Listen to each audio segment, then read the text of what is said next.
Auto అన్న తమ్ముళ్ళందరికీ నమస్కారం. ఈ గొప్ప పథకం ఆటో డ్రైవర్ల సేవల్లో కార్యక్రమాన్ని ప్రారంభించిన కూటమి ప్రభుత్వానికి ముందుగా ధన్యవాదాలు. మన ఆటో అన్న తమ్ముళ్ళ కష్టాల్ని గుర్తించి ప్రతి డ్రైవర్ కుటుంబానికి ఇస్తున్న 15,000 ఆర్థిక సాయం అందించే గౌరవనీయ ముఖ్యమంత్రి నారా చంద్రబాబు నాయుడు గారికి ప్రత్యేక ధన్యవాదాలు. తెలుగుదేశం ప్రభుత్వంలో నేను కూడా భాగం కావడం గర్వంగా భావిస్తున్నాను. కొంతమంది ఫ్రీ బస్ పథకం వల్ల ఆటో డ్రైవర్లు నష్టపోతున్నారని విశ్వ ప్రచారాలు చేస్తున్నారు.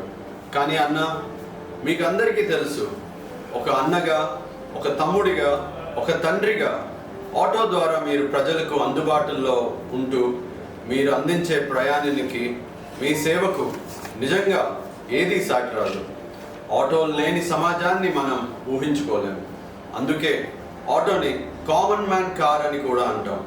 పిల్లల్ని స్కూళ్ళకి పంపించాలన్నా, ఉద్యోగులు ఆఫీసులకి వెళ్ళాలన్నా, మహిళలు బజార్కి వెళ్ళాలన్నా ఆటోలు అవసరం. మీకంటూ ప్రత్యేక ప్రణాళిక ఉన్నారు.